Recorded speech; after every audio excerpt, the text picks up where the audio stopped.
Now, Majority did another table topics video, and this topic is about games you wish you finished sooner, which is pretty much every single game in my collection that's good. I mean, you always want to play the games as soon as possible so that you can get those memories in as early as possible. But for me, it's always been a catch-up session because I didn't really play all of the awesome games that came out back in the 2000s when I was younger, and I'm re-experiencing that era now and experiencing all of these games, so I missed out on so many games. Like, I'm behind on gaming. I always have been behind on gaming, and that's always been a problem for me.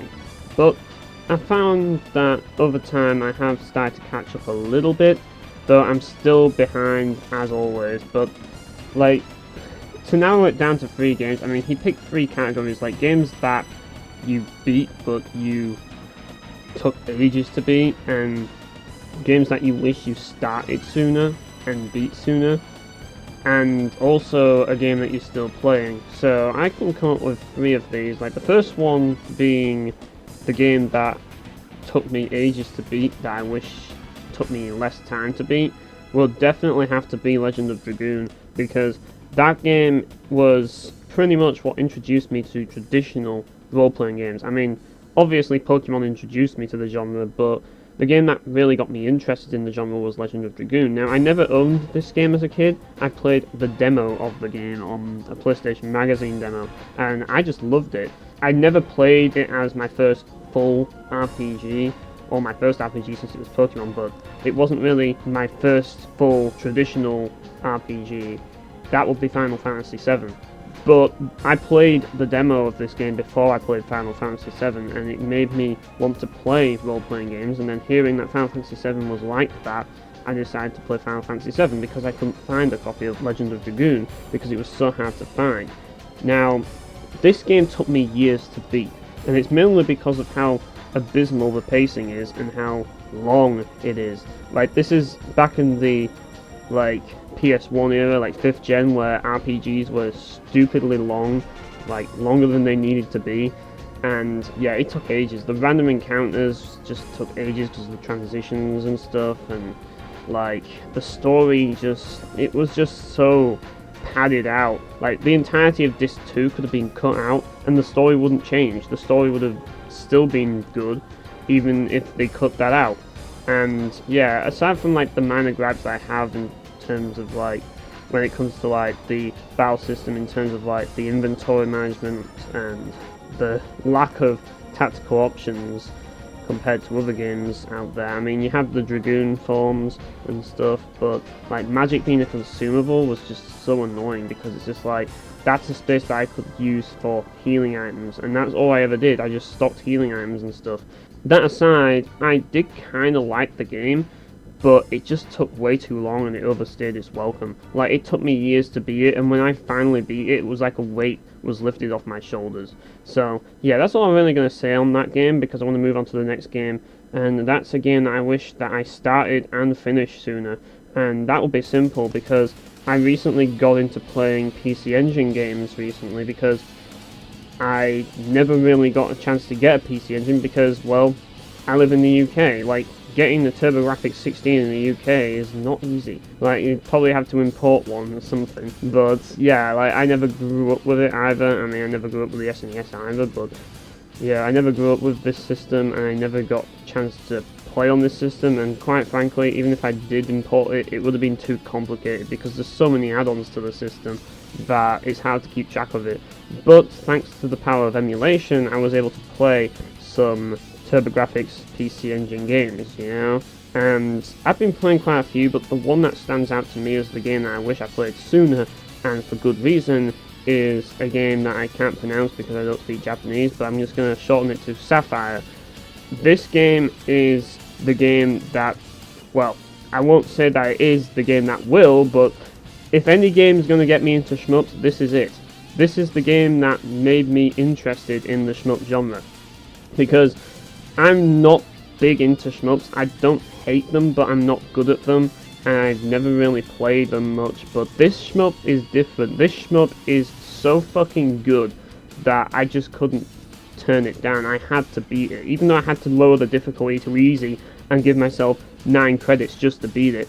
I had to do it because this game was so fucking awesome. This game is without a doubt the best shmup I've ever played, period. And I have played quite a few, but like none of them really seem to engage me as much as this game. I mean, this game is just something else.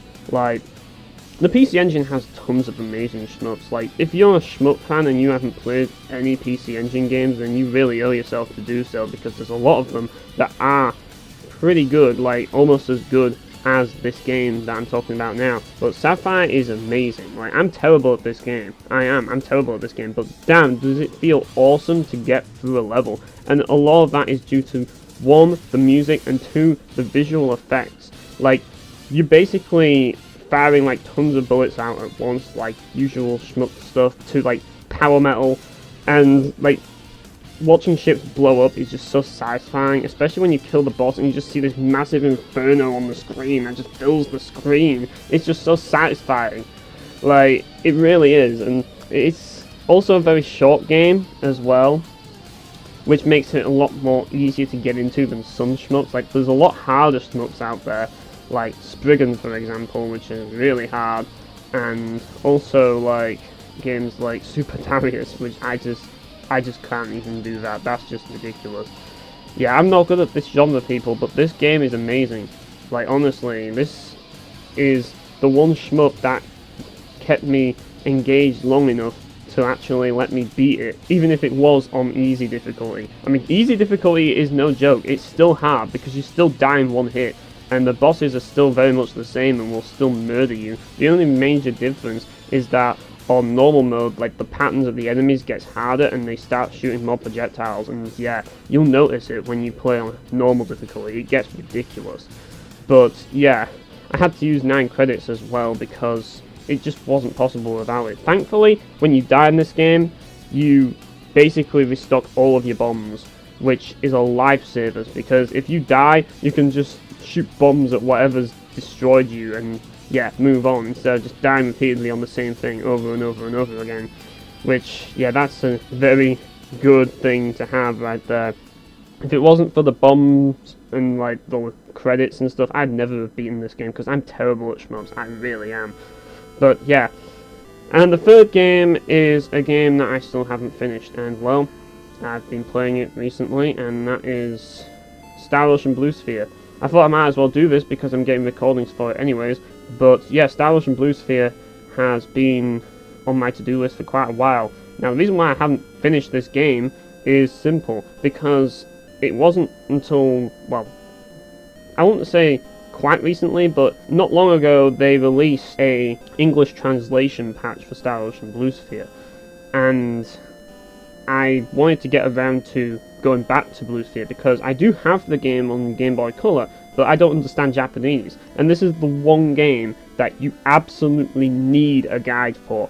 You absolutely need it, and not for the same reasons as Star Ocean Second Story, although maybe slightly the same reasons for like item creation and stuff, even though there aren't any good guides for item creation, sadly.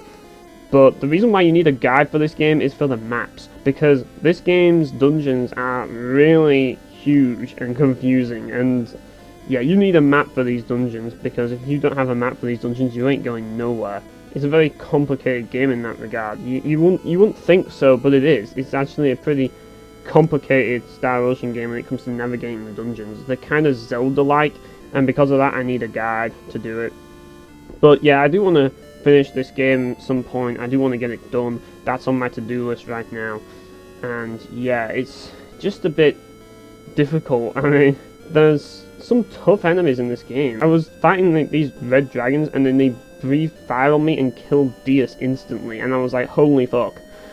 And yeah, I lost tons of progress because I forgot to save, which didn't help. And yeah, I'm way behind on that game, and yeah, it's not really my proudest moment, but yeah, sadly I have yet to finish Star Ocean Blue Sphere, and I want to finish Star Ocean Blue Sphere because it's a Tri-Ace game that I haven't finished, so yeah, it needs to be done. But other than that, as I say, that's all I really have to say.